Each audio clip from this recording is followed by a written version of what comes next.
In the name of Allah, the Beneficent, the Merciful, I bear witness that there is no God but Allah, who came to us in the person of Master Faraq Muhammad, to whom praise is due forever. I bear witness that the most honorable Elijah Muhammad is the exalted and living Christ. And I bear witness that the Honorable Minister Louis Farrakhan is the Messiah in our midst in this day of judgment in which we now live. It is in their names I greet my family with the greeting words of peace and paradise. Assalamu alaikum. Alaikum salam. Alaikum salam, sir. And how is the beloved Muhammad family? Doing well by the grace of Allah. Yes, ma'am. Fine, sir. Fine, sir. It's good to see everyone's smiling faces behind these black squares with names in front of me. All righty, we got, I was just talking with Brother Wadud. I see we got Sister Barbara and Brother Frank. Assalamu alaikum.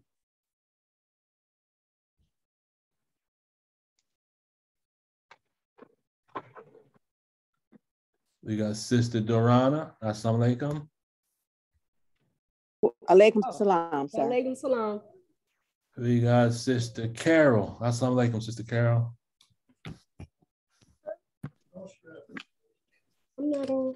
Let's see, we got Brother Ronald. Assalamu alaikum, Brother Ronald. Wa alaikum salam, sir. And we got Sister Karima. Assalamu alaikum. Alaikum salam, sir. Sister Tina. Assalamu alaikum. Wa alaikum salam, sir. Sounds like that tone is up already. You got Sister Carol Asadi. Assalamu alaikum.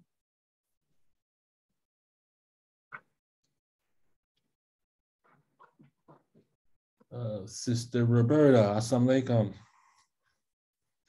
Wa alaikum salam, sir. We had a little excitement today at my home. A tree fell on our home. Ooh. Oh, Lord. Was anyone injured? No, no one was injured. All is well. One of the sisters had a tree fall on her house. Oh boy. Yeah. Oh, sorry. I'm glad no one was hurt, but I'm sorry to hear that. Perseverance. Say again? Please keep us in your prayers.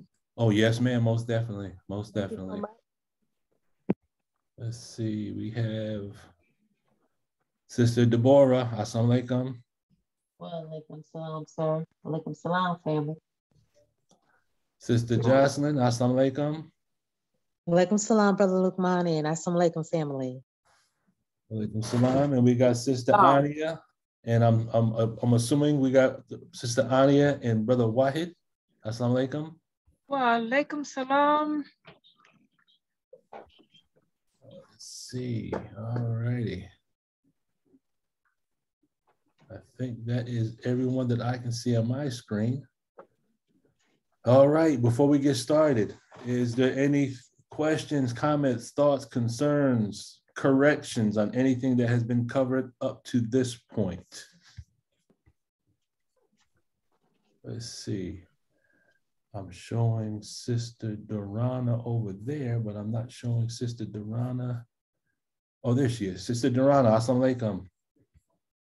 Wa alaikum salam, sir. All right. Okay, Sister Jocelyn, I see your hand up.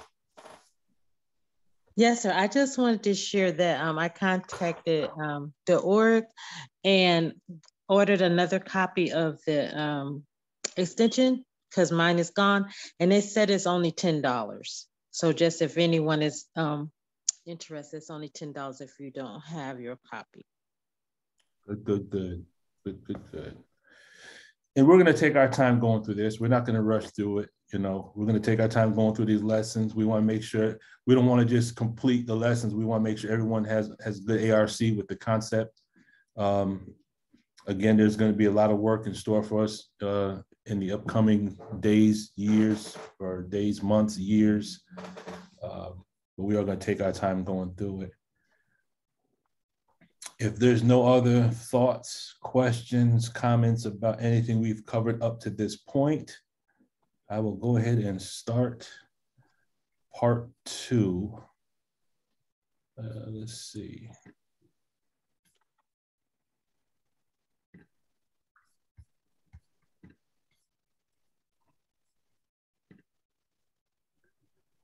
All right. Let's see who just came in.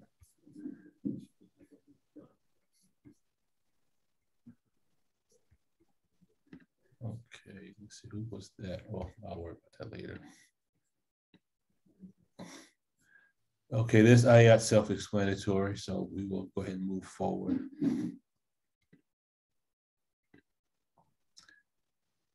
I want to take this time to welcome everyone again. I don't think we have any new people. Well, just let me see real quick. Do we have any new people? Let's see.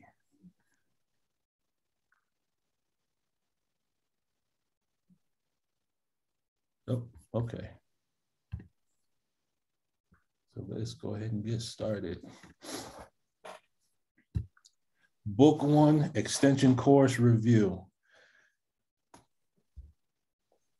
What I will do tonight is, I came across, I'm trying to get myself into the habit. I'm trying to get myself into Ramadan mode in advance. So I'm trying to get myself into the habit of reading one section per day, being that we are about 3 weeks out from Ramadan. And I came across an ayat, and this ayat kind of stuck out to me. So whenever I have these little, these ayats that kind of stick out, I might just open up the meeting with like a concept of the day, and then we'll move into the actual reading material. And then after I cover some information from the book, then we'll go ahead and go through and handle any of the questions that are located in the extension course. Again, the learning objectives. We want to study Dianetics Book 1 in conjunction with the Holy Qur'an and the Supreme Wisdom. We want to understand the concept of word clearing. I'm gonna deal with word clearing in a little more detail tonight, to increase our understanding of the concept of word clearing if we don't already know. So I'll probably go stay on that maybe about 5 or 10 minutes. We want to increase our study of the Holy Qur'an and the Supreme Wisdom. And then we want to do all this to enable us to apply the formula I found in the Holy Qur'an and the Supreme Wisdom. And again, this will increase our understanding of the Arabic language. So we're tying Dianetic text with the Arabic language through word clearing, and we're marrying the Supreme Wisdom with the Supreme Text in conjunction with the instructions that the Honorable Minister Louis Farrakhan gave us. The terminal objectives, we want to complete the Dianetics Book 1 extension course. Once you complete this extension course, for those who have not already done so, this will enable you to go to the org and receive your gold seal. And again, this will prepare us for the work that's in store for us with regards to ourselves, our families, our people, and mankind as a whole. So we're addressing these four dynamics. Quick overview. I'm gonna go over one ayat real quick. We're going to review the reading material for lesson 1. We're going to just go through synopsis very, very quickly, just touch on it very quickly. How to read this book, and then book 1, chapter 1, the scope of Dianetics. This is the reading assignment for lesson number 1. And then we're going to open up the floor to discuss any of the questions that are found in the first lesson. And we're going to take our time. We're not going to rush through it. And if it takes us a month, 2 months, 3 months, what have you, we're going to take our time. So I want to just deal with one concept before we get started. Has anyone either done the student hat or the study technology? No, sir. Okay. Has anyone heard the concept of blow, B-L-O-W? When a student blows with regards to studying? No, sir, I don't believe so. Okay, then we'll deal with it right from the ground up then. In Dianetics, there's a concept of blow. It has actually two meanings. One is it's a sudden dissipation of mass in the mind with an accompanying feeling of relief. So have you ever experienced misunderstanding? And then when someone explains something to you, you're like, oh, now I understand. Yes. Okay. Yes, sir. That's one type of blow. So the understanding a concept, what happened was that misunderstanding falls under the title of what's called a ridge, or it could be like a blockage. So when we try to learn something, whatever we're studying is made up of elements or parts or pieces. And what happens is, to understand a concept, you have to be able to understand it from start to finish. And what happens is that somewhere between start and finish, we get hung up. And usually, and when you deal with the concept of blow, it's based on a misunderstood word. So once we define a word, then we realize, you know what, I've been using that word for a certain amount of time, but I've had the wrong understanding. Now that I understand the meaning of the word, now I understand what the concept means. That's one meaning of the word blow.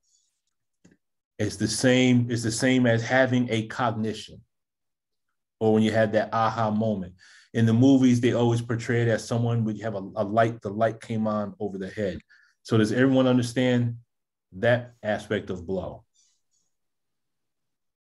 Yes. Okay. If anyone's ever been audited, and as you're being audited, you come to a realization of why you might say certain things or why you might do certain things. And it was like, when you have that moment, you have a breakthrough, and then you have a realization, you have an understanding. And what happens is like that block is no longer on your mind. Our lessons say rusty locks. Dianetics says just locks, but it's kind of like the same concept. That's the first meaning of blow. The other reason or concept of blow, and this is going to be relevant in a moment, because the whole point is to marry this tech with the Holy Qur'an. The word blow also kind of has a negative connotation. And the word blow, this is from the Dianetic Technical Dictionary. It means a departure, sudden and relatively unexplained from session, posts, jobs, locations, and areas. Now, how many of us on the call tonight started Dianetics but did not complete it? Anyone? Yes, sir. Okay. Yes. If anyone would like Yes, sir. if anyone would like to share, what was your reasoning for? Well, we know why you started it, but what caused you to stop? If anyone would like to share. Yes, sir. What caused me to stop was misunderstood words. I just couldn't get through the misunderstood words. I had to look up a word, every other word almost. And this is in synopsis. Mm-hmm. I could not get past the first page of synopsis, and I tried 4 times from 2012 through 2017. Okay. So, mm-hmm. So you understand what we're saying with the concept of blow was, you just say, you know what, the hell with it, I can't do it. Yep. Okay. That's why students blow. So there's three things that happen. There's either the misunderstood word, there's a too steep of gradient, and there's lack of mass. But one thing they talk about in the tech is the misunderstood word is probably the most important thing that will hinder us from learning. Go ahead, Sister Ania.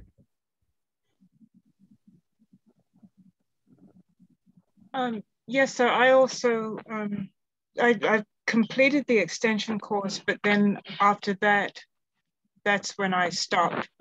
And I actually ended up, I was in college at the time and having difficulty with a class. And I ended up at the org, and they recommended for me to take the basic study manual course. Is that this class that you were referring to? You asked. If we're talking about the same thing, you have one called the tech of study. That's the first level. You can actually anyone can take that course for free at the Scientology.org website. The tech of study is a free course you can take. And I highly recommend that course. I use that every time I study now. I use that tech, and it works. It works beautifully. You know, and anything you can get that's going to be inexpensive, trust me, it's worth the time of going through it. If you focus on it, you could probably complete it in one day. It's not a long course.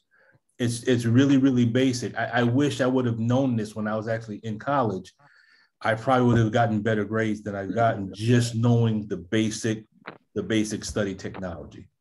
What's that website again? I believe it's Scientology.org. And if you go to the website, I'll see if I can pull it up real quick.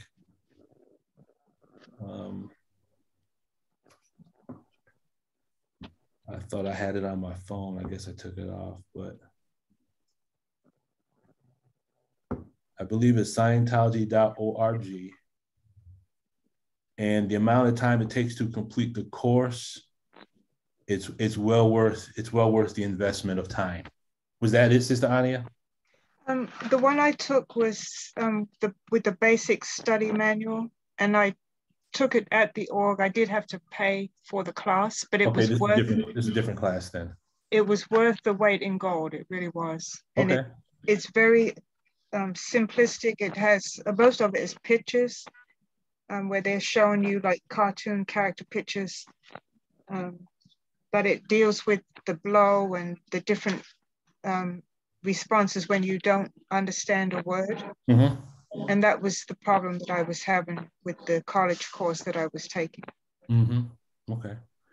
Has anyone studied anything and all of a sudden you get real sleepy and you think, oh, you're just tired? So you wind up, you stop studying. Has anyone experienced that? Yes, sir. All the time. Okay. Yes, sir. From the Scientology standpoint, whenever you're reading and you get tired, that means there's a word you misunderstood that you went past. Right. The body has a physical reaction to either a misunderstood word, too steep a gradient, or lack of mass. These are physical characteristics or symptoms, signs and symptoms. And it doesn't mean that you're tired. It doesn't mean, it just means that there's a gap now. It's like an equation. You're trying to solve an equation, but you can't find the value of a certain variable. So if you can't figure out what this unknown thing is, then you can't understand the concept that's being identified or explained. Does that make sense? Yes, sir. Okay. Yes, sir.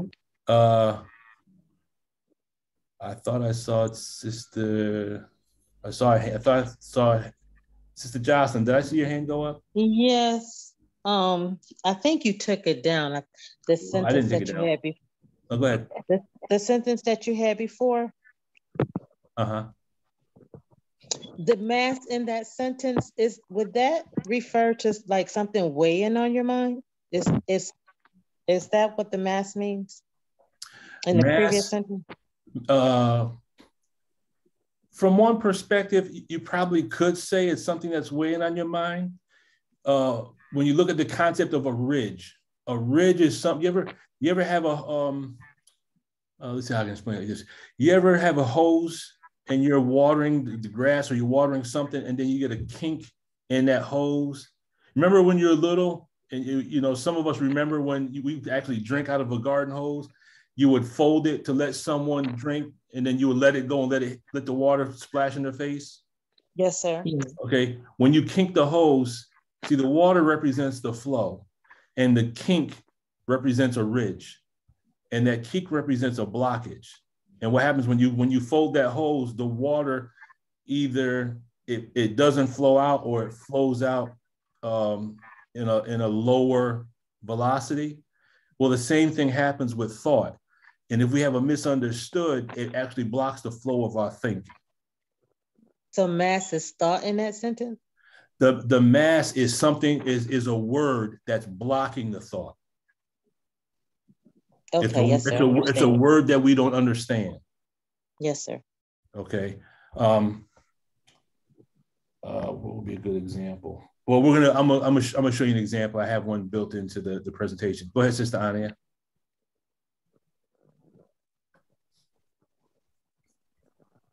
Oh, my hand must still be up.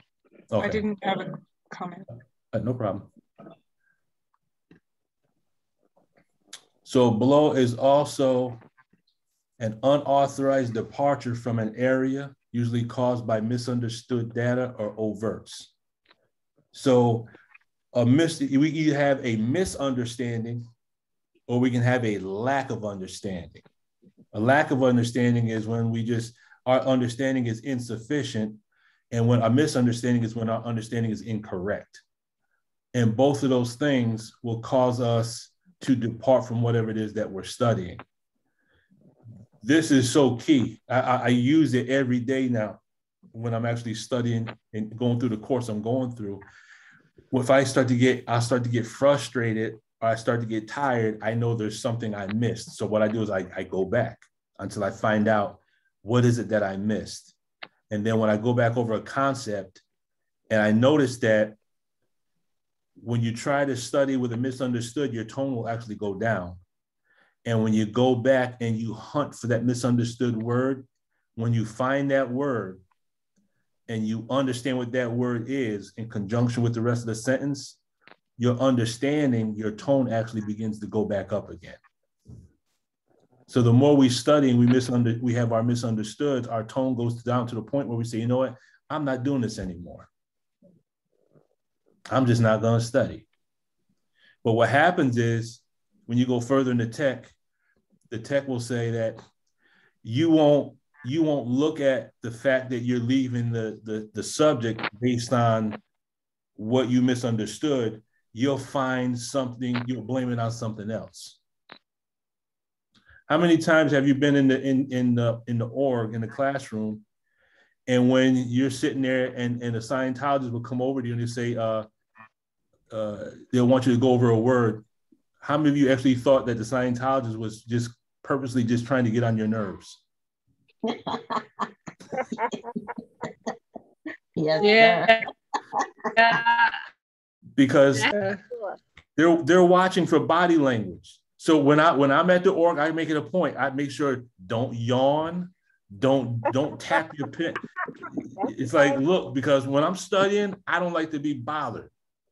But I know that there's these physical symptoms. If you yawn and they see you, they come right over and they're like this. They're like, did you go past a misunderstood word? You know, and they have you go back. They're not doing that to get on your nerves. They detected the body language that means that you missed something. Mine was, I shifted my chair too much for them. I'm 6 feet tall. So you got me in this little chair. Don't understand why I'm reading. Give me a different size chair and desk. It will be fine. Yes, ma'am. This might be one reason why we haven't studied the problem book. Because the problem book is full of what? Astronomy, cube roots, atmosphere, science, mathematics. Now, how many of us in school, when we were studying mathematics and science and physics, even though we didn't understand the concept of blow back then, how many of us began to avoid math, science, chemistry, and physics in high school? Or how many of us just didn't like getting involved in it back in high school or even college? Yes, sir. Yes, sir. Go ahead, Sister Ania. I was actually having a discussion with my husband about that this morning. I was studying percentages, and I think I mentioned that once before that's the issue that I always get stuck with percentages. And the concept, I found out the concept I was trying to understand was percentage increase was what I was trying to get at. So I worked out the formula and then I was trying to work it in reverse and I couldn't work out the formula. And it took me all the way back to high school days where I always had a problem with word problems. That was the key, was the word problems.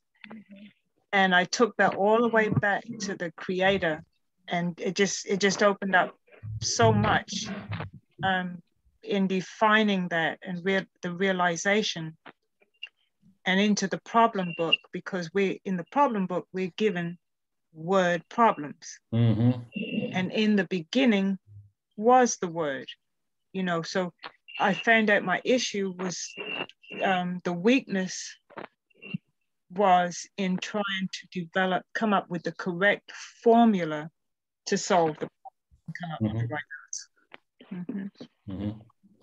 So that was so the problem is translating the word into symbols. So you're converting the word problem into an actual math problem. Right. You're not the only one. That trips up a lot of people. Is that it, Sister Ania? Yes, sir. Okay. Go ahead, Sister Jocelyn. Brother Lukeman, in that prior sentence where you said unauthorized departure, I just thought it was very interesting that you used the word unauthorized. Who or what is the authority? This is based on the definition found in the Tech Dictionary. Oh. Yeah, this is, I didn't put it in quotes, but this is the Tech Dictionary description. So based on your understanding, why would they use that word?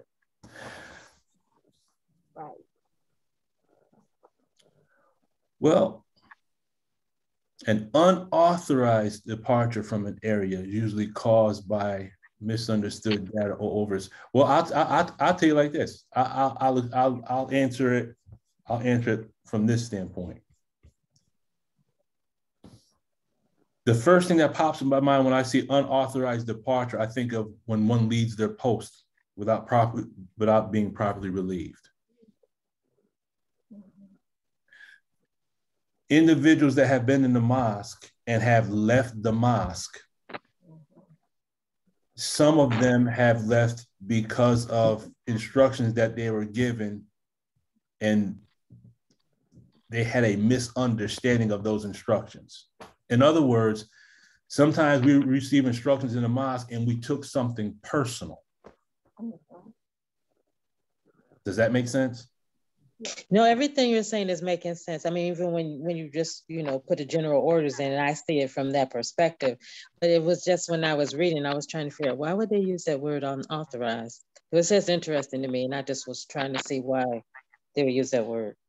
Well, I'll say this: do word clearing on the word authorized, and that'll give more of a more ARC. Yes, sir. Because now that you mentioned it, now I have to go a little deeper and study why did they use that word unauthorized departure from an area. Yes, sir. Thank you. You're very welcome. So again, why have we not studied the problem book? Are there aspects of science, physics, or mathematics that cause a blow? Even to this moment, if we were to have a class on mathematics, physics, chemistry, or whatnot, there's many of us that might be interested in it, but at the same time, there are many of us that might be reluctant to be a part of it. How many of us, and I know there's at least one or two because the individuals have shared their stories before, how many of us have an engram right now based on something that happened in school with regards to mathematics or science?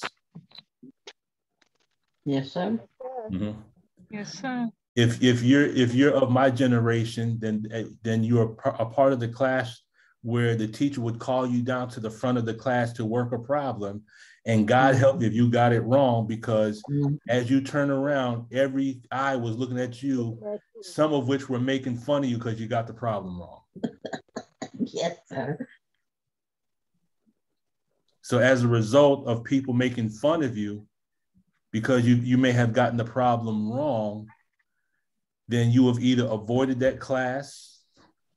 The days that you had to go to that class, you had a stomach ache, you didn't want to go to school. You try to find ways to get around that class. And sometimes people cut up and act a fool in class, not because they're bad children, it's because they don't understand and they'd rather be aggressive than to be seen as someone that's ignorant. Does that make sense? Yes, sir. Okay. Yes, sir. Yes, sir.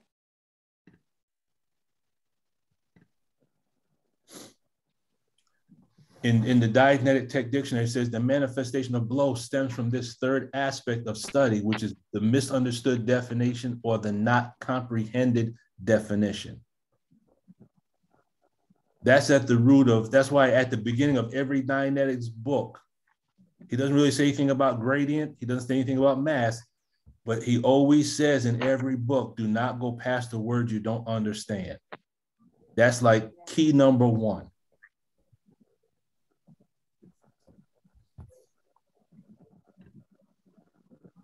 Go ahead, Brother Luke. Oh. Whoever was speaking can go ahead. I can wait. Okay. So whoever that was. Okay. This is Sister Tina. Okay. Yes, so ma'am. I'm running into, because I'm taking the extension course now. Okay. And I actually got a 75 on my first lesson. I got my first lesson back today and it was a 75. So I said, okay, all right. Yeah. But my problem I see is that I will read and I would think I understand the word. It may be a simple word. Mm-hmm. And that may be the exact word that I'm stuck on because I stopped understanding down the road. So what do you say about that? Is there any way we could get around that? When we come to a word that we think we understand, mm-hmm. and we continue reading and find out we didn't understand that word after all. We're going to cover that in word clearing. Okay. Yeah, I'm going to cover that. And hopefully when we complete the word clearing part, which is only going to take a couple of minutes, because I'm not going to go into detail, like it's not going to be a lot of time. I'm going to give you the basics to word clearing. If you understand it after we complete that, just let me know. And then what we might do down the road, we might go a little further into the word clearing. I started the student hat course last year, and then when the COVID thing hit, I stopped going back and forth to the org, but I do have the information from the student hat, and I'll try to incorporate something to help people increase their ability to study. And maybe we'll do a class that specifically is based on just studying alone. And maybe that will help everyone. But now here's the thing. Here's what I want to find out. This concept of misunderstanding causing a person to walk away from studying. If Allah says in the Holy Qur'an that in this book, we explain all things, that means that concept would have to be found in the Holy Qur'an somewhere, correct? Yes, sir. Okay. Allah says in the Holy Qur'an, nay, they reject that whose knowledge they cannot compass and whose final sequence has not yet come to them. Now I came across this ayah and I looked at it and I said, okay, let me clear these words. Because this right here, can you see the concept of blow in this ayah? Yes. Now look at the word compass. What does that word mean? Direction. Okay. What else could it mean? See, this could be a misunderstood. That's one definition. That could be one definition. And one of the things in word clearing is the main definition you want to use is the one that's in the context, because a word may have many definite meanings.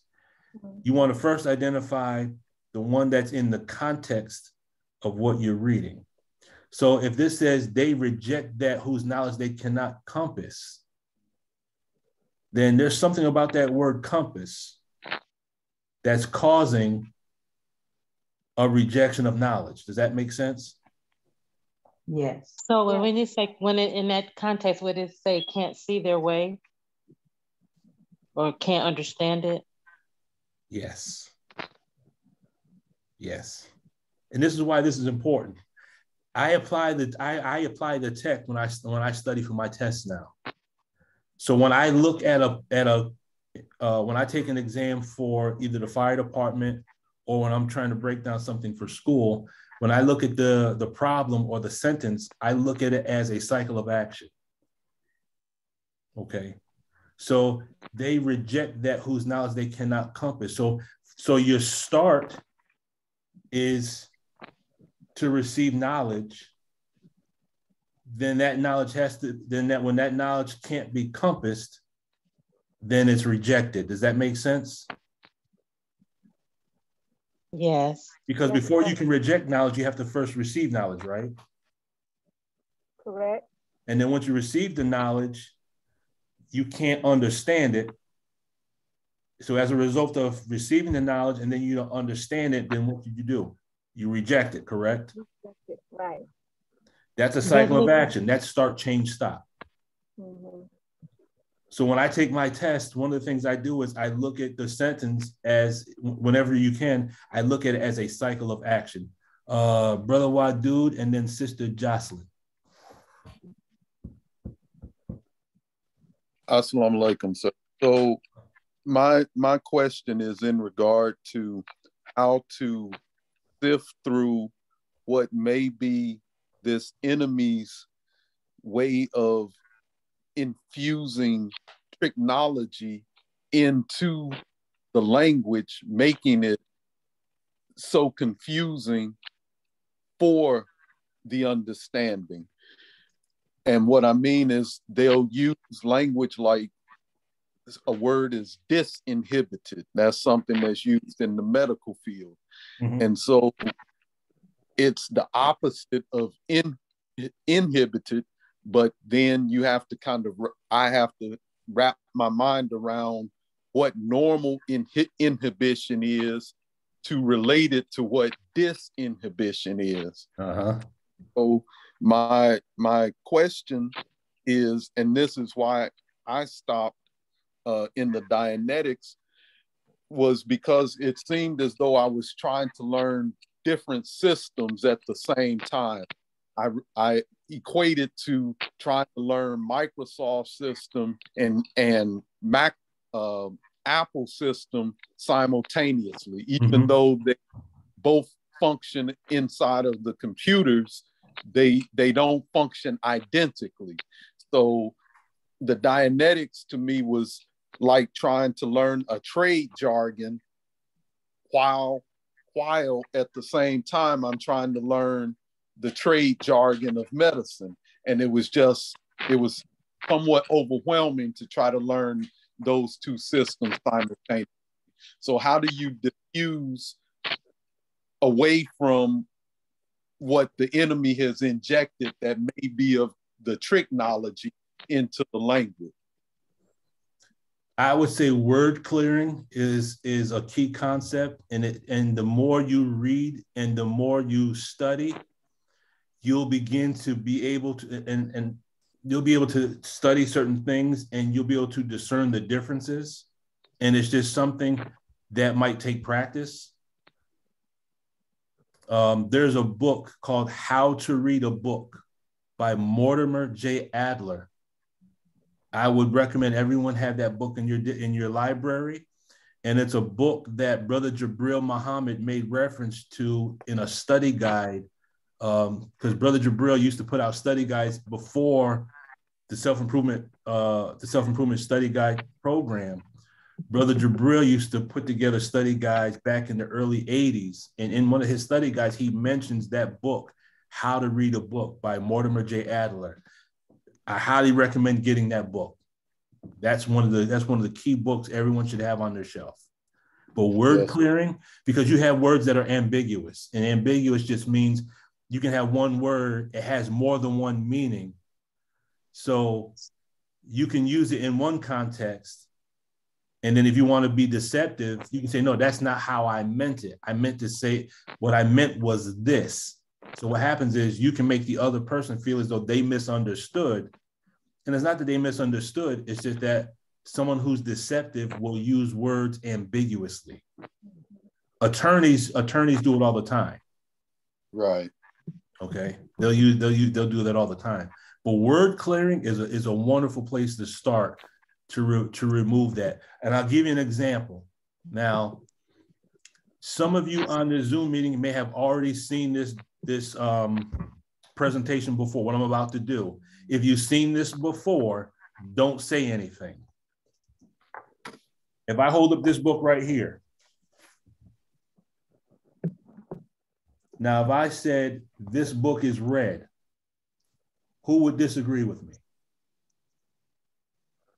I would. I would. Okay, who is the eyes that said they would? What if I could prove to you this book is red? Oh, no, I don't. Anyone? I think I got it. Yeah, Okay. I got it. Me too. Yeah. Okay. Because I've read it, you've read it, right? Right. Okay. But at first you thought I was saying red, R-E-D, right? Right. Okay. I did, yeah. So the word red spoken would be considered an ambiguous term, meaning I know what I'm saying, but I'm using this word specifically to trick you. Uh-huh. And there's a lot of words in the English language that are made like that. They're very deceptive. Mm-hmm. So you have to tie someone down. So I'll give you an example. Here's what the minister might do. Someone asked the minister a question. If you want to really become wise, study any of the minister's interviews. When they use an ambiguous term, he might say something like this. He might say like, well, you know, if this is the word you're saying, you know, if this is what you mean, you know, what he does is he clamps down that word to a specific meaning, and then he'll answer that question. Because whatever they threw at him, he would catch it and throw it back at them. But in people that do interviews, they do things deceptively to try to get you off on a tangent by trick knowledge is what? Telling lies, stealing, and how to match the original man. We took everything from them except the language. So what's the one thing they've had 6,000 years to trick us with words? Mm-hmm. Yeah. So the word clearing is a great place to begin. Now, rejecting knowledge they cannot compass. In Arabic, the word for rejection is kadabun, which comes from the root word, I think it's kada. It means to refuse to accept, to consider, to submit to, or to take for some purpose. The word compass means if you cannot compass it, it means you cannot grasp it, you cannot understand it, or you cannot comprehend it. So what this is saying is that based on the verse from the Holy Qur'an, if you clear the words in Arabic, it's saying that when a person can't grasp, understand, or comprehend something, they reject it. But isn't that the same as below? Yes, sir. That's what we're saying when we say below, right? Yes, sir. We stop studying because of something we don't understand. And that ayah is right in the Holy Qur'an. Then when you look at, and whose final sequel has not yet come, when we apply word clearing to this, we find the Arabic, and I'm not even going to try to pronounce it. Here's the Arabic. The first word comes from the root word ata, which means place of origin, to arrive at, a derivative or a root. And the second word comes from the root word awal, which means fundamental part or the principle or the basics. So what this could be saying is we marry Holy Qur'an, Surah 10, verse 39, to the Scientology concept called blow. And when you tie that together, it says when an individual cannot understand or grasp the principles, the basics, or the fundamentals of a subject, then they will reject that knowledge. Isn't that why we stopped studying the Dianetics? Yes, sir. That's right. Yes, sir. So the concept of blow is where? It's in the Holy Qur'an. We disregard study when we fail to understand or have a misunderstanding of the root of a word or subject. Did anyone get any cognition off that?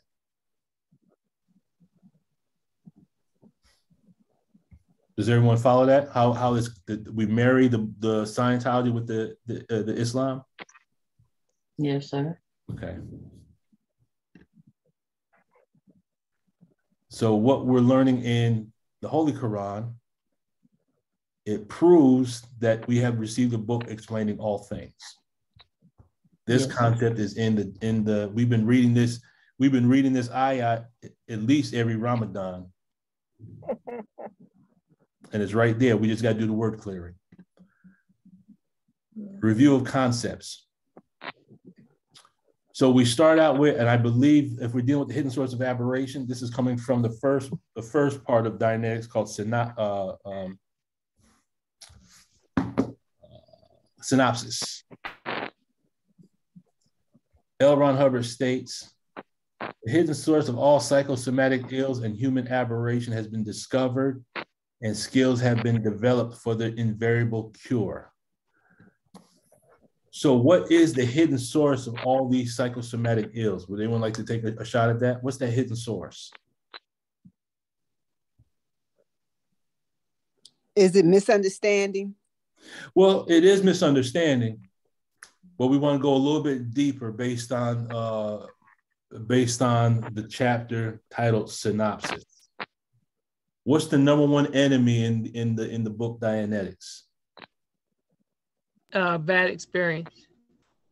Okay, we say bad experience. I was looking more for reactive mind, but reactive mind and bad experience are they're actually one and the same when you understand it. The number one problem that one of the number one problems in Dianetics, he talks about these circuits, right? These voices in the head. Mm-hmm. Okay. Where do we find that in the Holy Qur'an? From the evil, the whisperings of the slinking devils, who whispers into the hearts of men. Oh, yes, sir. Because when you take the word heart in Arabic, it comes from the root word kalaba, which also means mind. So we have the evil whisperings that are in our mind.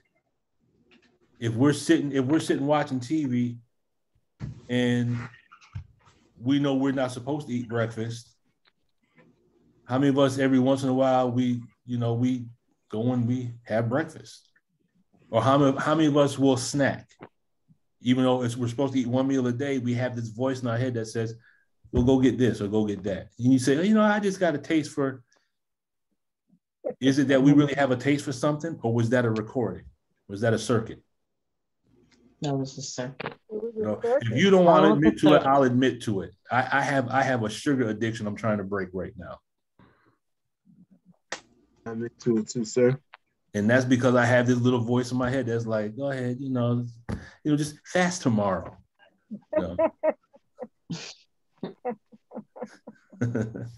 We find deceptive intelligence. We find ways to justify. Mm-hmm. I'm at work and that little voice says, well, you could get a fire later on and you want to make sure you have your energy. So go ahead and get something to eat. That way, Mm-hmm. That's right. Everything's for real. That's right. So when you look at the evil, the whispering devil, the phrase in Arabic is Shadril Waswasi Khannas. That I can pronounce. Waswasi actually means to prompt with wicked suggestions. Is that the reactive mind? Yes, sir. to awaken doubts in someone's mind or conscience. Now, these definitions are coming straight from the Arabic dictionary. Is that what the reactive mind does? It does. How about disturbance? How many of us have disturbances in our mind? How many of us are disturbed? Absolutely. Okay. How many of us have crazy thoughts? Yeah. Has anyone ever walked down the street and say, you know what, I just slapped the hell out of that person right there? And then you ask yourself the question, where did that thought come from?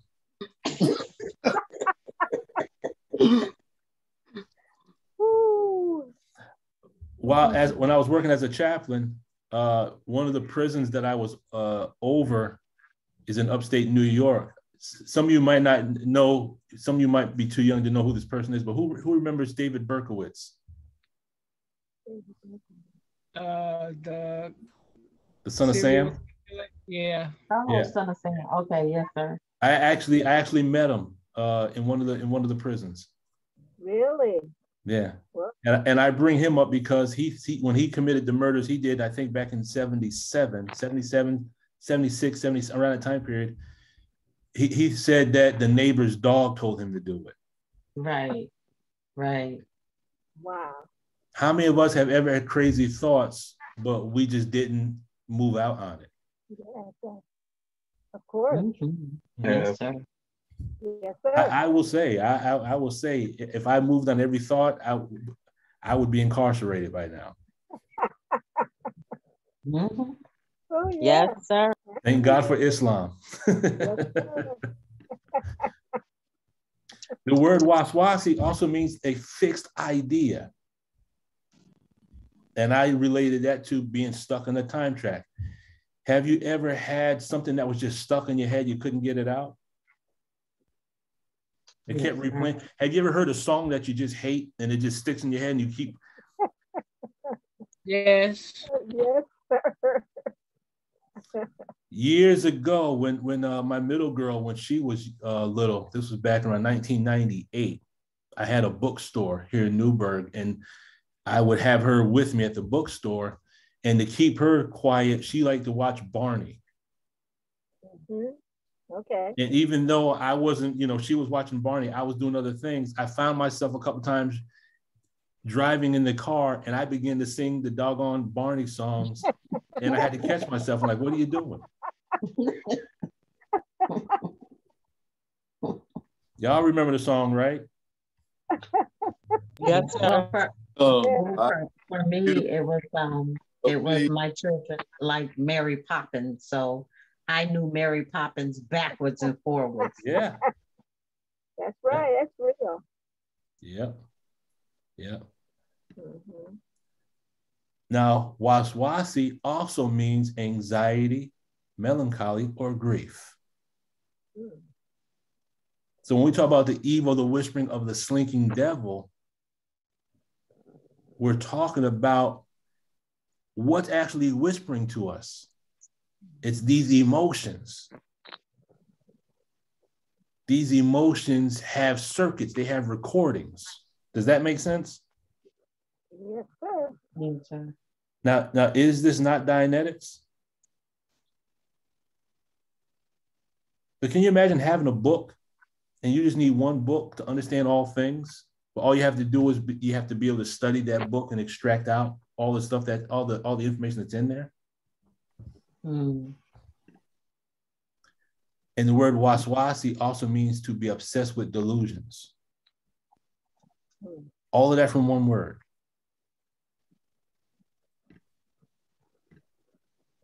And then when you deal with waswasi al-khanas, khanas means it's an epithet of the devil. So it's one of the names for Satan. Now, who knows what the word epithet means? So here's your assignment. Here's where I'm going to show you how to do the word clearing. Okay. And I'm going to give you what's called a mnemonic device. And these two words will help you understand how to do word clearing. I'm gonna teach you word clearing in 3 minutes, okay? If you write down those 2 words, word noise, that's actually a mnemonic device that'll take you step by step on how to clear a word. When I was working in the medical field, and this is what Brother Wadu and myself were talking about, you have to find easy ways to, another phrase is called chunking. Chunking is a method of studying that you take large pieces of information and you study it in chunks. So this is a chunk of information that's based on these 2 words. So every letter represents something you have to do. So the W is the word you have to define. So whatever word that you have as you were studying synopsis or whatever it is that was giving you a problem, this is where we start. This is the cycle of action. This is the word that we're going to clear. The letter O represents operation. What part of speech is it? Is it a noun or a pronoun? Is it a verb or an adverb? Is it an adjective or conjunction? Is it an interrogative or an emphatic? Is it an article? These are all parts of speech. The R stands for root word. You go to the origin, go to the root of the word. In the English language, a lot of the root words are in Latin. If you work in the medical field, you're going to come across a lot of Latin. And the word D represents definition. You have to look up the specific definition that fits the context of what you are trying to identify. Does that make sense so far? Yes, sir. Okay. Yes, sir. The letter N represents notes. What is the word history? You know, where did this word come from? When was it used? Is it still in use? Those are just specific little notes about the word itself. The O, the next O represents other definitions.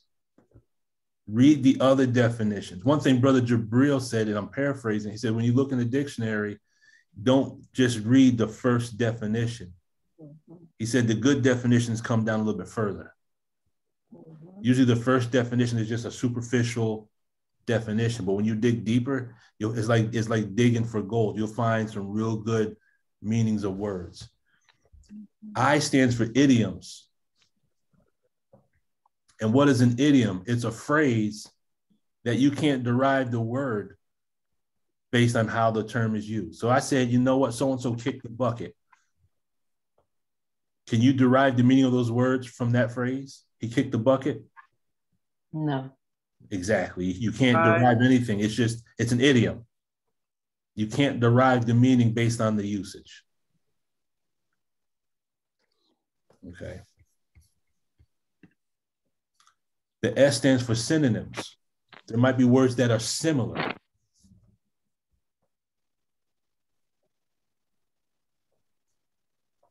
And then this last one is not in the study tech, but this last one is something we had to learn when we did pharmacology. Because when you study medical terms, you have to understand prefix, the root word, the suffix, and then what's called the combining form. And at another time, if we do a special class on word clearing, I'll go into that.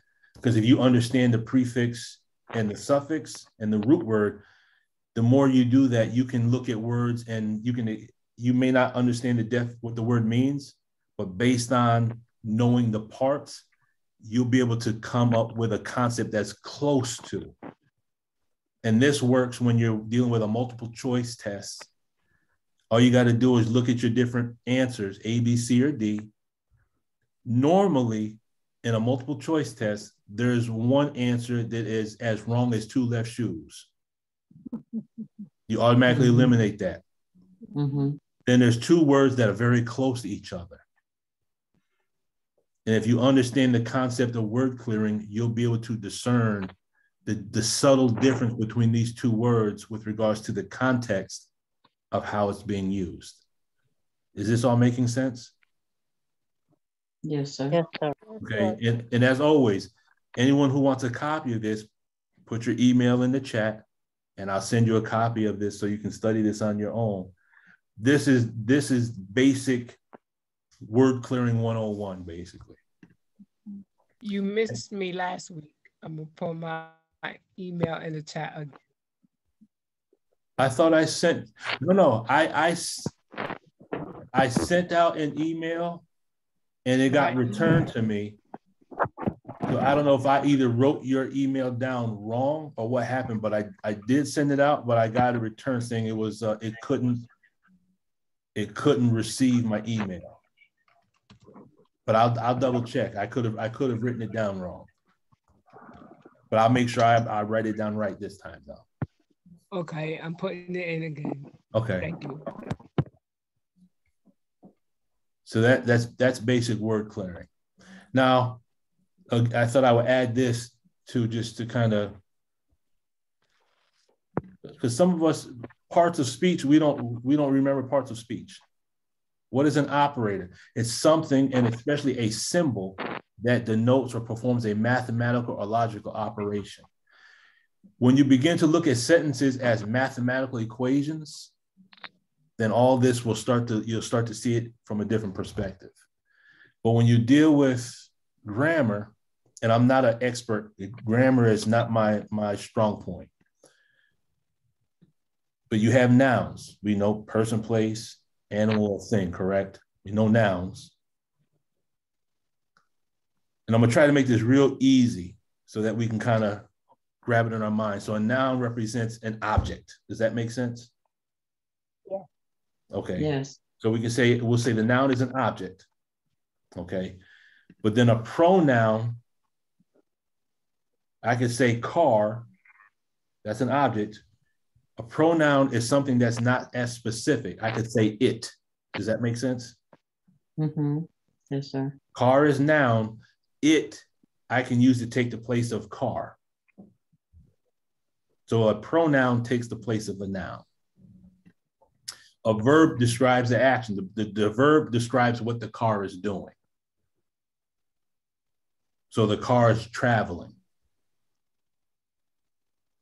An adverb normally tells you how the action is taking place. The car is driving.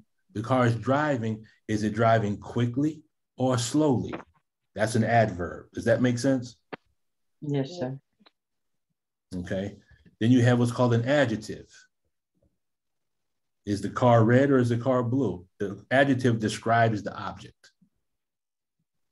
So all we're doing is when we're dealing with grammar, we're talking about an object. We're talking about what the object is doing, how it's doing it, what it looks like while it's doing it. Now, let me see if I can remember all the children that grew up in the late 70s, early 80s. Conjunction, junction, what's your function? Yes, sir. Okay. Absolutely. Phrases and Clauses, working all day on phrases and clauses. Conjunction, junction, how's that function? Yeah, I remember, yeah. It's gonna get you there if you're very careful. That's right. So we know all the ones that grew up with Super Friends and Pink Panther and Ultraman, and when cartoons were really cartoons. Absolutely. Then you have a preposition. Go ahead, Sister Ania.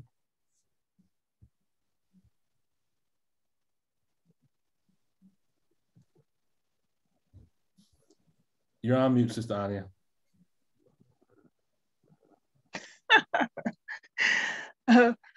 Would an operator word example be is being equivalent to equals? Yes. Okay. Yes. Yeah, is an equal sign. Most definitely. And is a plus sign. but is equal, most definitely. A preposition, the way I always remembered it, it's a preposition. So it's telling you the position of the object on the bridge. So on is a preposition. On the bridge, that's preposition. Over the river. So the word over is a preposition. Then you have an exclamation. You just say great or wow. And then you have what's called your interrogative. Why? You're asking, so interrogative means you're asking a question. Those are the basic concepts of the grammar. And this helps understand that when you're doing word clearing. Is all this making sense? Yes, sir. Okay.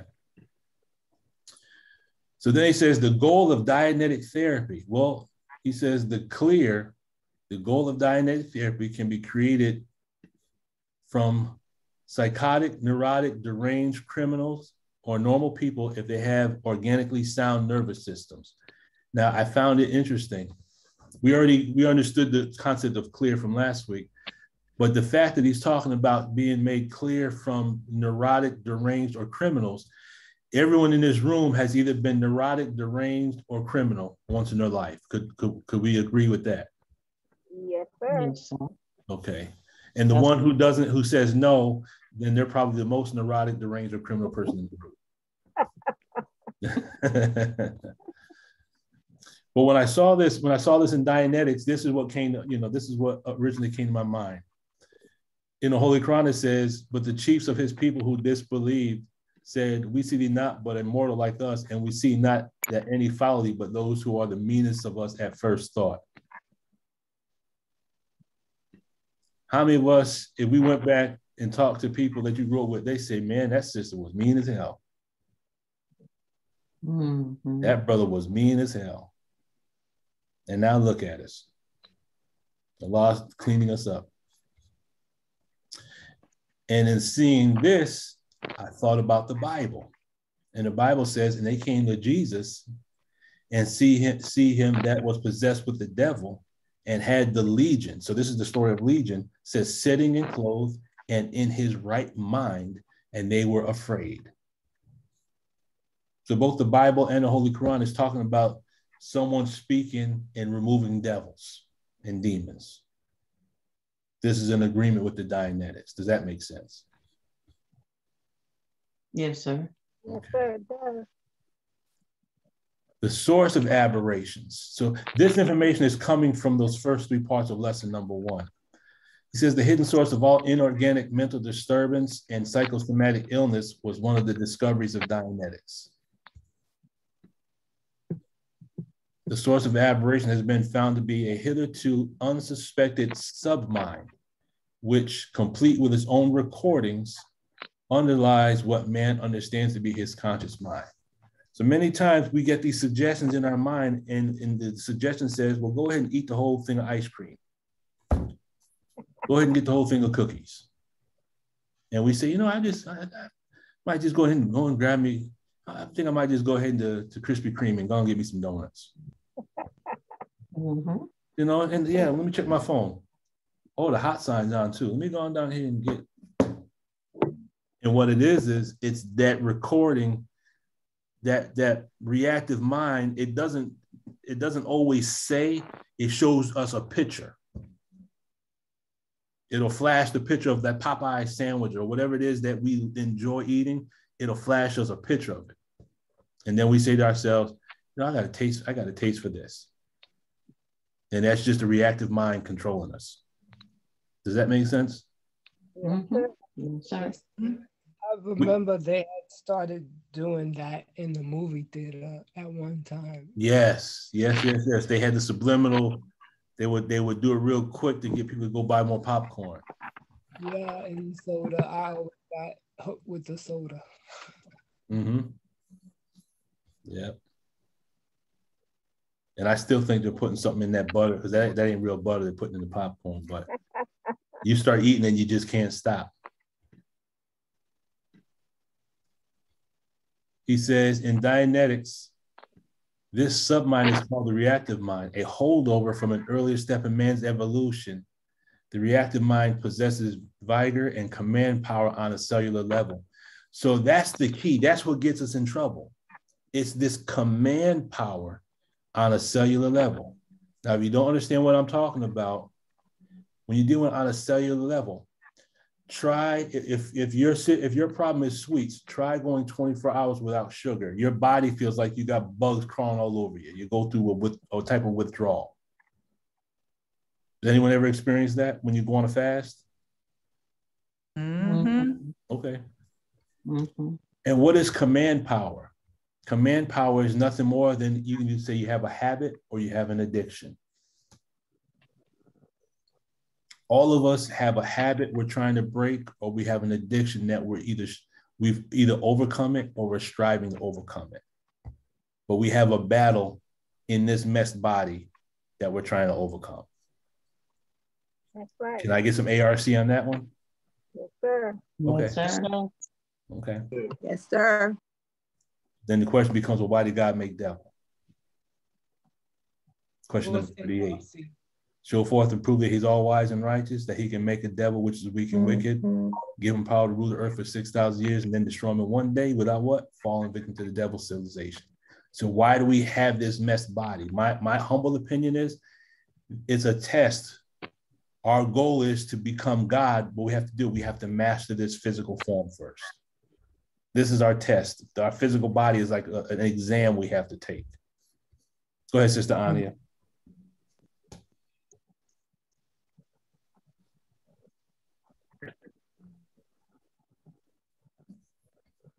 You're on mute, Sister Ania. Think, yes. I'm just talking away. You know, so often when we're with all of the information in these classes, I'm relating this to the God in the beginning, in his creation of self and wrestling with himself. And so when you said that command power is an addiction or habit, you know, I just had a thought of God being lazy, trying to take a day off from all his thinking and trying to create and trying to trying to work out the formulas and everything. And then he does that. He takes a few days off, and I'm just putting it in our language of today. Of course, it's not exactly how it was then. But then after he does that, he realizes that he's wasting time. He's being lazy, you know. So he has to seek refuge, you know, in himself from being, you know, from lack of strength and laziness and all of that, you know. And I think like that because it's like, why would he put that in the prayer if that was not something that these were things that he had to master in himself. And that's why he knows us so well inside out, you know. So that was what I was thinking about. That's a good point. And that the laziness becomes a habit, and it can become an addiction, you know. So that was all. No, that's something to think about. That makes a lot of sense, most definitely.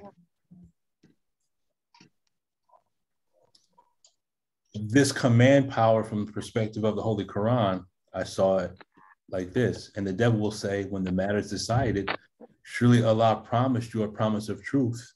And I input the reactive mind, promised you, then failed you. And I had no authority over you except that I called you and you obeyed me.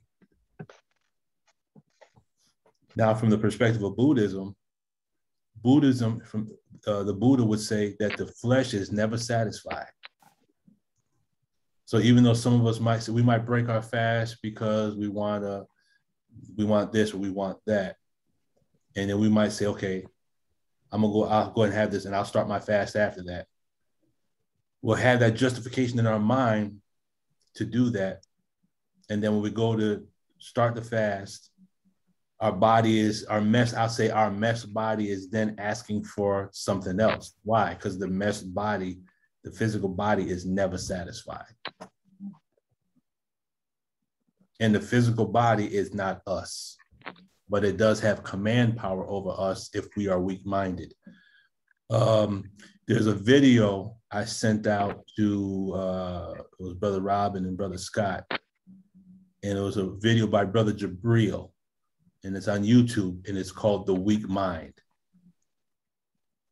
It's on YouTube. Good video to watch.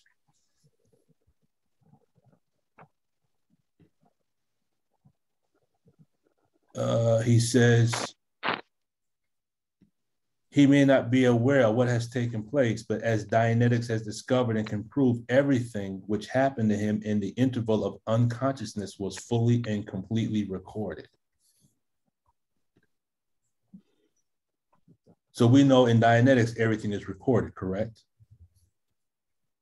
Yes, sir. Okay. Yeah. The question is, can we find this in the Holy Qur'an? Allah says in the Holy Qur'an, surely we give life to the dead, and we write down that which they send before and their footprints, and we record everything in a clear writing. Now, I came across this ayah, and I said, I noticed something here. What word in that ayah sticks out of all those words? What words stick out to you? Clear. Okay, clear is one. Record. Record. Record. Mm-hmm. For me, it was the word footprint. Ah, okay. I'm like, okay, there's something about that word footprint. We give life to the dead, and we write down that which we sent before and their footprints. Like, why would that word be there? What does that word have to do with writing down anything? Your history of where you've been? Yes, but look, watch how specific this is. I looked at the word footprints and I cleared the word in Arabic. It means to transmit, to pass along, or report. That's one meaning as a verb. The V stands for verb. It means to have an influence. And it also means track, impression, effect, or influence. Now, what word sticks out there? Impressions. Impression. And what else? To me, it was track. Track. Because now we're talking about what? We're talking about a time track. Mm-hmm. It means remnant or vestige. It means to be being influenced, agitation, or emotion. So we write down, and it's talking about the footprints, and it's talking about a track. To record the footprints could mean to record the influences or emotions on a track based on the Arabic. Mm-hmm. A track is a group of grooves on a phonograph record containing recorded sound. Now we're going back to Waswasi again. We're going back to the demon circuit. So the word footprint is synonymous with track, and track takes us where? To the time track in Dianetics. Mm-hmm. Does that make sense? Yes, it does. Yeah. Yes, sir. So I think we have another marriage here between the supreme wisdom and the supreme tech. It's just that the way, this is my opinion, the way information is worded in the Holy Qur'an is recorded in a mathematical way. So based on where the person is, you'll see what you need to see. And if you'll see it, it becomes a prescription to heal you. So you'll see something, I'll see something, we see two things that are different, but when we come together, we bring our understanding together and all of us grow in understanding because we look at it and we say, oh man, I never looked at it like that. Has anyone received any cognition since we started this? Oh, yes, sir. Okay, praise be to Allah. So I saw footprints as the time track. Book of Deeds. In Dianetics, it says all therapy is done not by remembering or associating, but by travel on the time track. Here we go again. Every human being has a time track. It begins with life and ends with death. It is a sequence of events complete from portal to portal as recorded. So we're all familiar with the time track from Dianetic, correct? Yes, sir. Okay. Yes, sir. In the Holy Qur'an, it says it like this, and everything they do is in the writings, and everything small and great is written down. Well, where is this written down? We've recorded everything in a book, it says in the Holy Qur'an. So there's a book. Everything is recorded in a book. The question is, what is the book? Time track. From the time track, from the perspective of Scientology, but when you look in the first part of the Holy Qur'an, this is what it says. It says the book of deeds is therefore within man, because the deeds are preserved by the effect which they leave on man. It is said to be in a prison on one case, because the evil deeds hamper a man's progress and keep his faculties for the doing of great and good deeds shut up, as it were within a prison. And in the other cases, it is said to be in the highest places, because by good deeds, the faculties given to man will find their highest development. So when we strive to live a righteous life, then we'll notice we begin to see and hear things that other people can't see and hear. As we're going up the tone scale, our perception broadens. As we fall victim to the messed body, our perception begins to diminish. Does that make sense? Yes. Yes, sir. Have you ever noticed how the senses diminish if you go a day or two and you miss the salat, miss a prayer? Mm-hmm. Versus when you can nail the prayers right on time, it seems like your mind opens up when you're hitting the prayers. But when we, things happen, we forget to make prayer. We say, oh my God, no wonder I feel crazy. I haven't made my prayer in a day or two. Mm-hmm. It's because, and I've heard I've been trying to find this video where the minister said this. The minister said that man is a book. And then I think we'll finish out on this, the error of thought. L. Ron Hubbard says irrationality is simply that, the inability to get right answers from data. Now this is where we're going to end it, and then we're going to open up for questions. But check out this marriage. This threw me for a loop. The human mind operates correctly and precisely. Unfortunately, the data we have been is incorrect. So one thing Dianetics says is our minds operate perfectly. And we say to ourselves, well, if our minds operate perfectly, why are we crazy as hell? Because our mind operates perfectly with false data. We have the wrong information in our head. We were all raised up in an educational system that is so far beneath us. Go ahead, Sister Sharon. Yes, sir. Assalamu alaikum. Walaikum salam. You read my mind. The educational system popped right in my head. And the minister said that we have the capacity to know everything. Yes. And Master Father Muhammad came to restore that in us by bringing the supreme wisdom. And the supreme wisdom, the minister said that the babies should be taught supreme wisdom from when they're babies up until they get ready to graduate from high school. But it goes beyond that. Mm-hmm. So Master Father Muhammad came to remove what was imparted on us in this world's education to restore in us the education of God. Mm-hmm. If I'm saying that. No, that's exactly right. That's exactly right. This educational system, anyone please forgive me for saying this, this educational system is garbage. And that's why we have to produce a new one. Right. The new educational paradigm. The new educational paradigm. Right and exact. Yes, ma'am. Thank you, Sister Sharon. The hell, who remembers the held down 7? I do. I do. All right, I got Sister Tina and then Sister Ania, and then we're going to open up the floor for discussion. Sister Tina.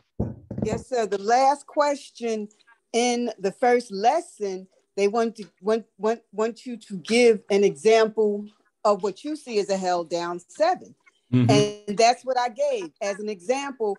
The Black children being improperly educated in the public school system in America.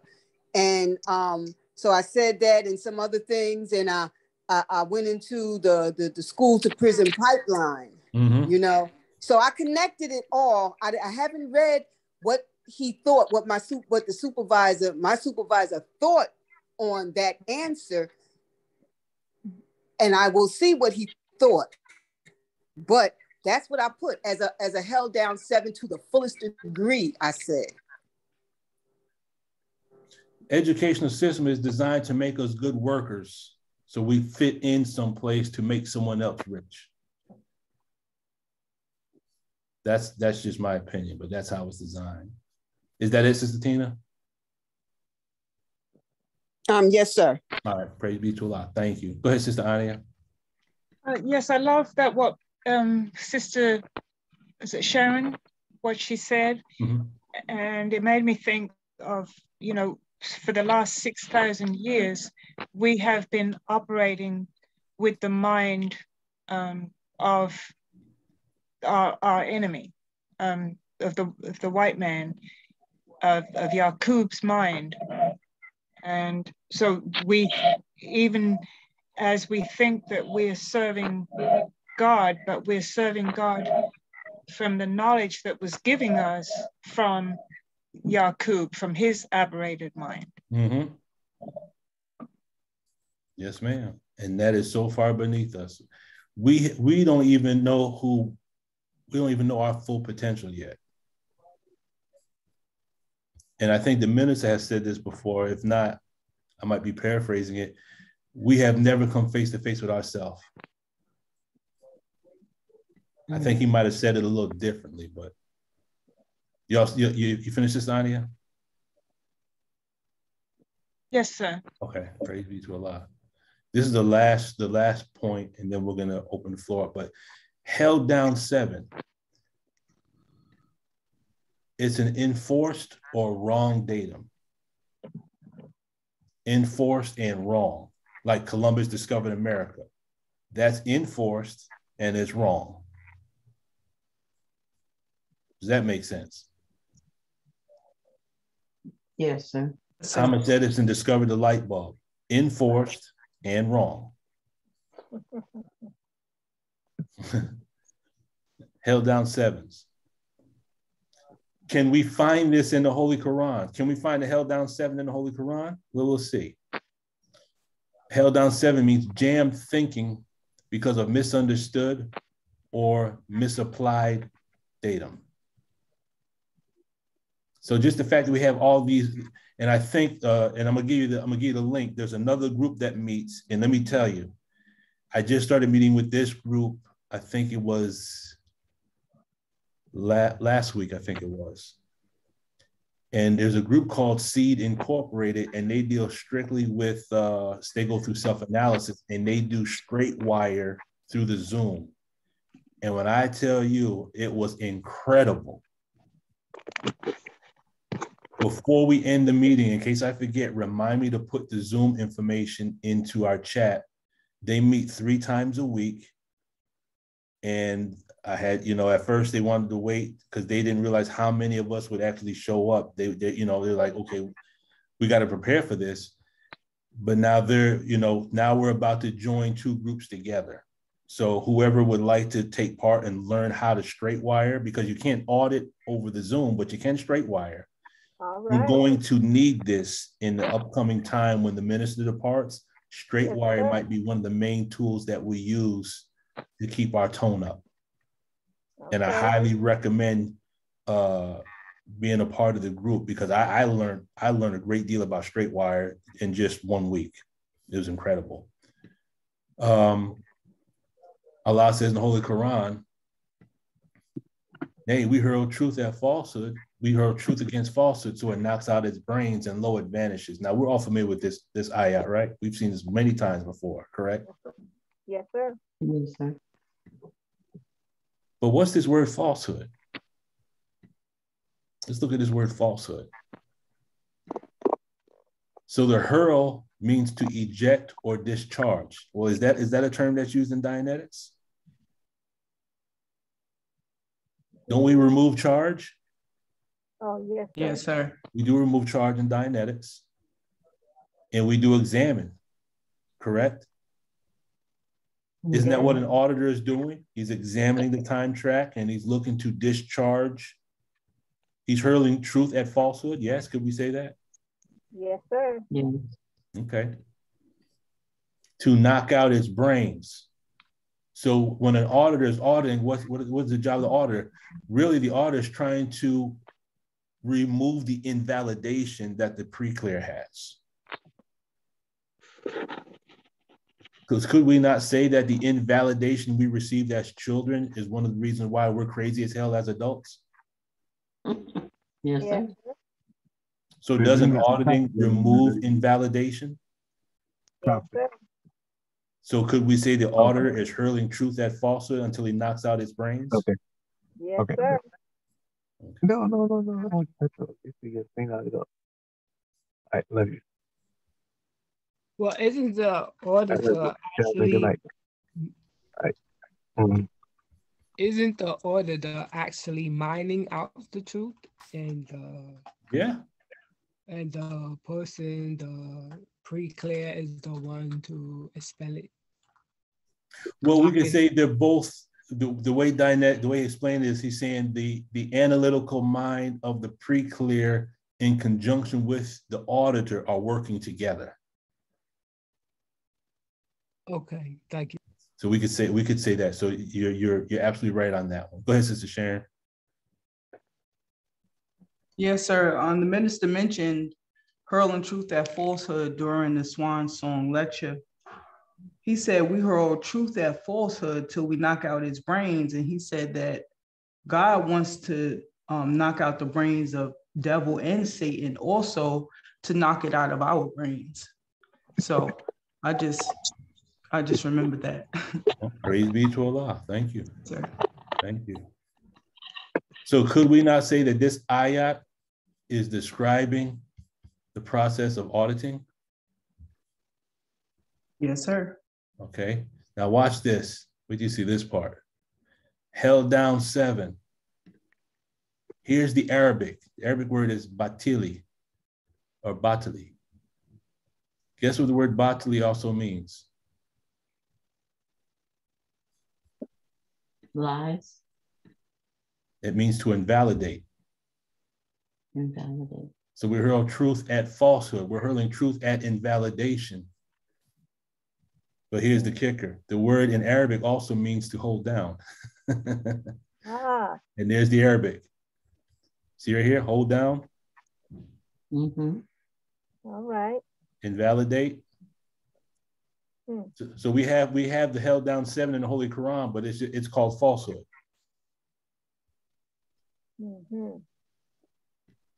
So can we say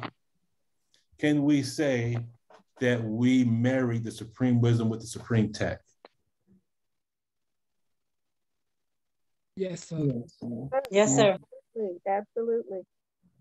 So the goal for those who are new, we're going to go through Dianetics from question 1 to question number 209.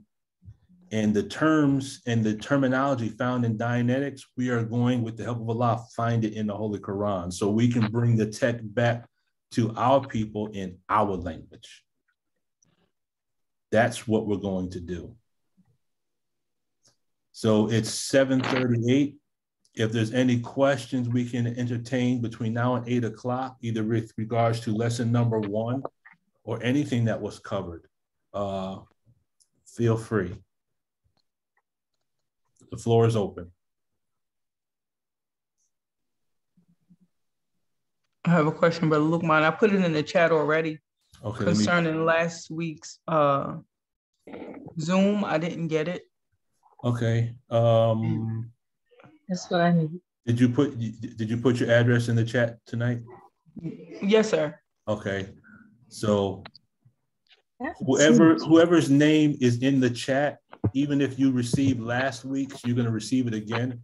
What I'll do is I'll just send out last week's and this week's to everyone whose name is here tonight. Homestead in the Hood. Oh, I see. You know what, Sister Karima? When you sent me your email last week, it was Homestead in the Hood 1112. There was a 2 missing. Oh, that's so sorry. Yeah, there was 4 numbers. It was 11212. Okay, I got you now. I'll make the change. And again, I'll send out both Zoom meetings to whoever's name is in the chat tonight. That way you'll have last week ended. Because last week we covered some real good stuff about the science of the mind, which is based on question number 1. Does anyone have anything they want to cover before we close it out? With either lesson number 1 or anything. Yes, sir. I wanted to know for each Zoom, Brother Lukman, how many questions will we go over each Zoom? We're not going to rush through it. We're going to do it at the pace. If we show up for the next Zoom meeting and no one has any questions about lesson number 1, we're gonna move on to lesson number 2. Yes, sir. Thank you. The main goal is to get everyone to complete the extension course, and then you can go to the org and work on getting your golden seal. Yes, sir. If you don't already have it. So if you do have it, we want to, along with that gold seal, we want to put some Islam with it. That's what I'm talking about. Yes, sir. You know, most times Elijah Muhammad said, when you give a baby a bottle, put some Islam in it. Praise be to Allah. And we're covering Bible as well, because some of us might have family members that may not necessarily be in the mosque, but they might be in the church. So we can still use the Bible as a means to straight wire. So, and if anyone has any family members that are Buddhist, then we'll use whatever religion it is. That's what we'll use to remove some demons from our family members. No matter what their religion is, we will talk to them in their religion. Does anyone have a message to a black man handy real quick?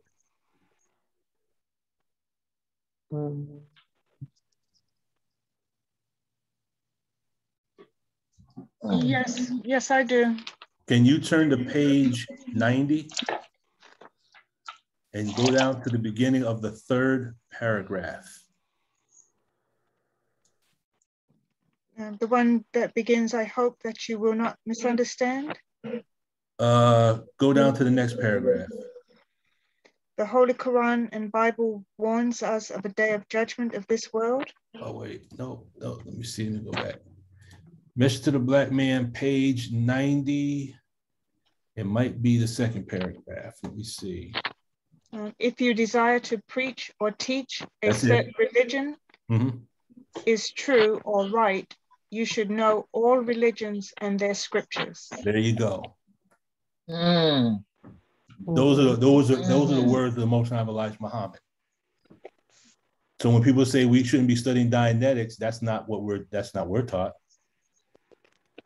Before you can say something is true, you should study the scriptures of all the religions.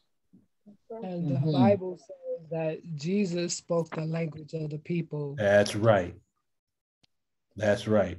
One day I was in the prison, and I was talking to a brother who was Buddhist. Now, outside of Islam, Buddhism is a religion I studied a great deal of, because I'm in agreement with Buddhism. One of the things the Buddha teaches on is that, you know, basically it boiled down to is if you want change in your life, you got to do it. And Allah says the same thing in the Holy Qur'an. He doesn't change the condition of a people, so he changes their own condition. So we're talking about Buddhism, the four what's called the Four Noble Truths and the Eightfold Path. And then as we were talking, one of the NOI brothers comes in, he gives me the greetings. He said, Assalamu alaikum, brother. I said, wa alaikum salam. The Buddhist looks at me and said, you're a Muslim? I said, yes, sir. He said, I thought you were a Buddhist. I said, I am. You understand it? I am a Buddhist. But he was scratching his head. Yeah, because I mean, we were flowing with it. Because as a chaplain in the prison, I couldn't keep myself limited to just Muslim. Right. And even from a child, I was always studying religion.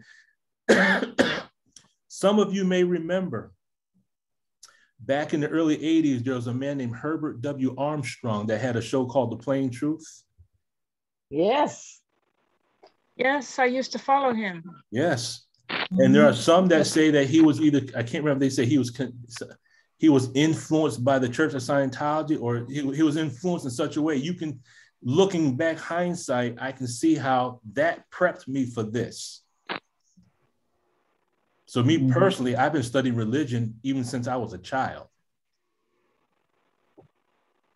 So when individuals say, we're just limited to Islam, that's not, I don't believe that's what the minister wants us to do, because if we're going to be put in positions of rulership, we have to understand the teachings of the people that we're going to be over. We have to be able to relate to them. How do you speak Dianetics to a Buddhist and you're a Muslim? You have to find a common language. So if I can talk Dianetics to them through the language of the Buddha, then we can have ARC. What is ARC? ARC is agreement, reality, and communication. And this is what it means. Basically, right now, we're communicating. I'm speaking and you're receiving, and then you speak and then I'm receiving. That's communication. And based on our communication, we have agreement. That's why I always say, you understand? You say, yes, sir. And then you might say something, yeah, I understand that. So now we have communication and we have agreement. So now we have what? We have reality. So that's just ARC. It's another way of saying we're in harmony. Yes. L. Ron Hubbard used the word ARC. We say harmony. Yes. Oneness. We have oneness. Thank you. There's two things I want to share. Mm-hmm. Growing up in New York City, the block I lived on, you had children that were Jewish, so they went to the synagogue on Friday, Saturday. Mm-hmm. Then you had Muslims, you had Christians, and you had Native Americans. Mm-hmm. So our only common goal was, okay, when can we all play together? Mm-hmm. Yeah, and then I was voluntold into the local Boy Scout troops, and they made me a Boy Scout leader in my late 40s. But anyway, they we had you go camping on Sunday morning, you still have to attend a church service. Mm-hmm. So everyone was talking. There was a leadership meeting, so I had to bring up to them, you have Muslims among you. It is best to just teach on Abraham and Moses, because all of us follow or claim Abraham as a father. Mm-hmm. And Moses is the one most written of in the Quran. And everybody was like, well, who's the Muslim among us? And they was like, you talking to her, Sister Karima, and her mother, Ma Daisy. And they was like, but you talk about the Bible all the time. Well, you don't know anything Quran, so how could I tell you? But yes, sir. Right. I think that's going to be our job. We got to speak many languages. And it doesn't mean you got to speak French and Spanish and Chinese. I mean, that works too, but we have to be able to speak Buddhism. We have to be able to speak Bhagavad Gita. We got to be able to speak I Ching. We got to speak Bible. We have to know these spiritual or religious languages. We have to be able to communicate with different people from different religious perspectives.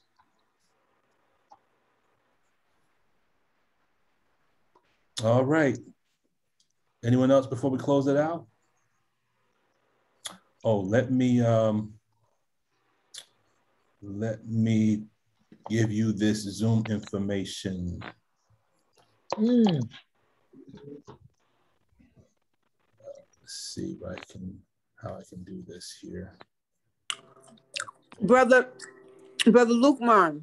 Yes. Can you include that in the message that you're going to send us? Also, can you include that also?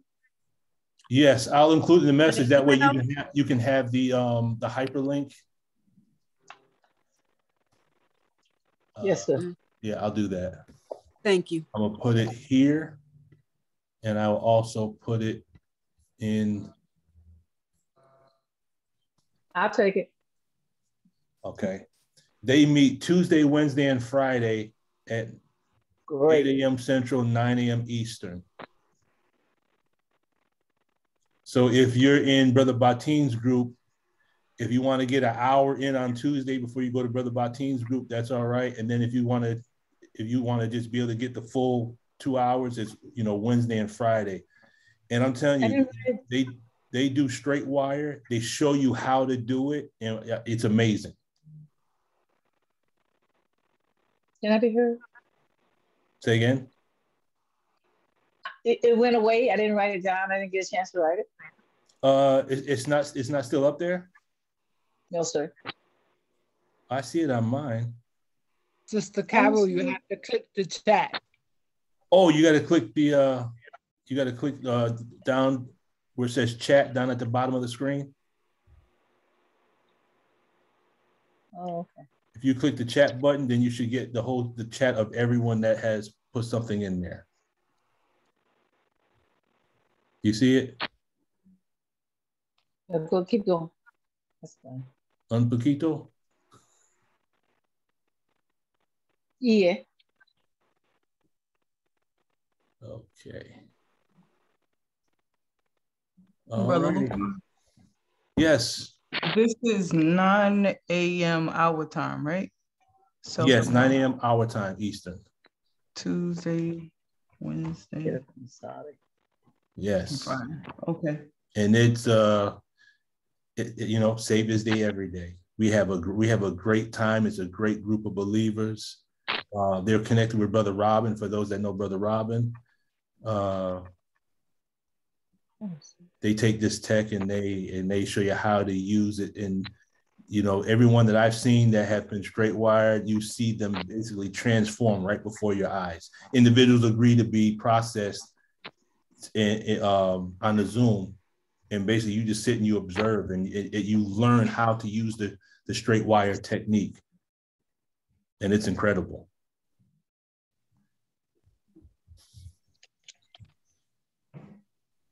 All right, beloved family. Until next time. My email, Dan.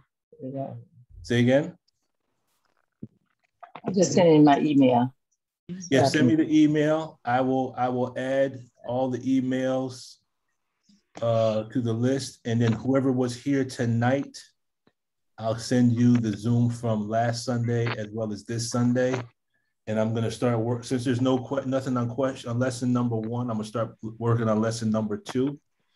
And please, as you finish your lessons and you send your lessons to the org, just send a little email. Let me know how you're progressing. I want to track everyone just so I can kind of, sometimes we stall out, and I can kind of either give you a push or find out why you've got a blow on something. But we want to have everyone complete the Dianetics that haven't already completed and get you moving on the basics. Okay, I got the email. Great. Okay.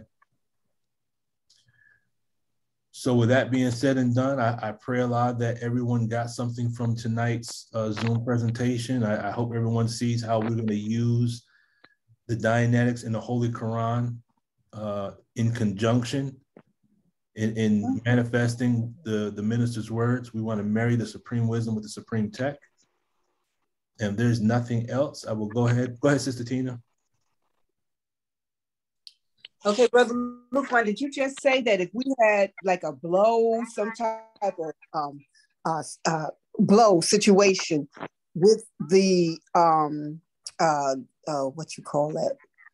Oh God, what is it called? The extension course, that we could contact you and you can help us to get to understand it better, what we don't understand?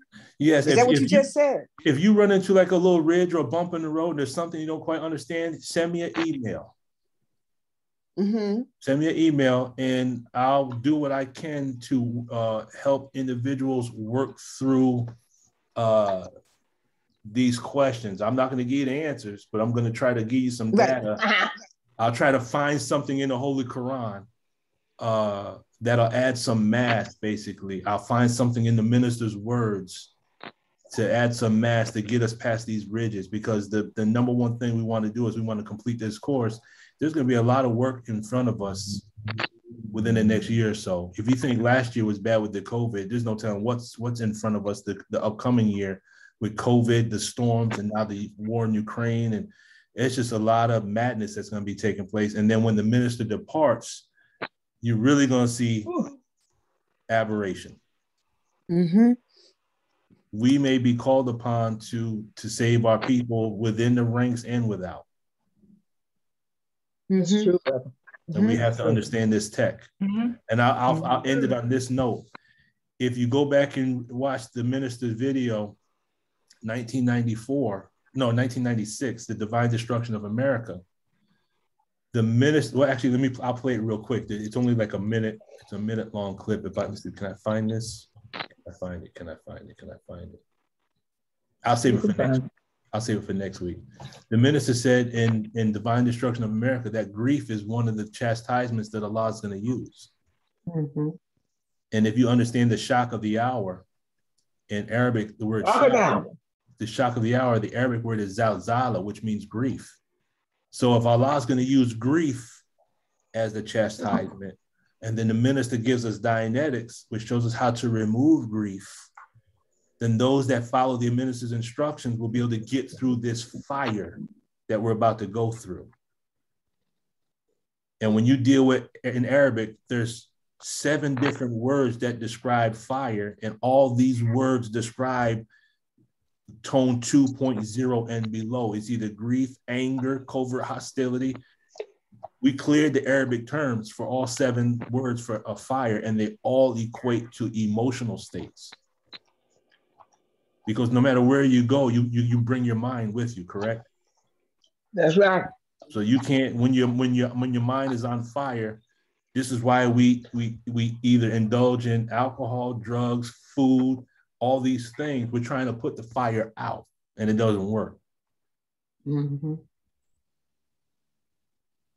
minister gave us this tech so that we can get through the fire, so we can be like, I can't remember, I think it's in the book of Daniel. They were in the oven, and there was one like the Son of Man in the oven with them, keeping it cool. Does that make sense? Yes, sir. Okay. Well, the one in the oven helped keeping it cool, I would say, is the minister when he gave us the Dianetic tech. And I'll go ahead and end it on that note. So if there's nothing else, I guess we can go ahead and close out in prayer. Everyone all right? Sounds like someone getting the Holy Ghost back there. Thank you. You okay, Sister Carol? Yes. We hear you shouting in the background. Yeah, you shouting in the bathroom. You know what? My mind told me that. That's all right. It's all good. Sister Carol, I'm about to pass the plate in a minute. You keep hooting. I'm gonna pass the plate, play some music. All right, brother. It's just Shadrach, Meshach, and the bad Negro, right? Yeah, right. All right, beloved family, I've taken up enough of your time. I pray Allah will bless us all with the light of His understanding. I'm thankful that you took the time out of your schedule, and I pray Allah that we'll see each other again Sunday. Let's see, today. I'm losing track of time here. Okay. So God willing, we'll see each other either Tuesday or Wednesday.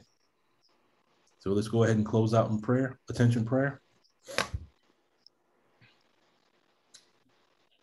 In the name of Allah, the Beneficent, the Merciful, all praise is due to Allah, Lord of the worlds, the Beneficent, the Most Merciful, Master of the Day of Judgment, which we now live. The alone do we serve, that aid do we seek. Please Allah guide us on the straight path, the path upon whom thou hast bestowed favors, not the path upon whom thy wrath is brought down, nor of those who go astray after hearing thy teaching. Ameen. Ameen. Assalamu alaikum, family. Wa alaikum salam. Stay safe. Salam. Wa alaikum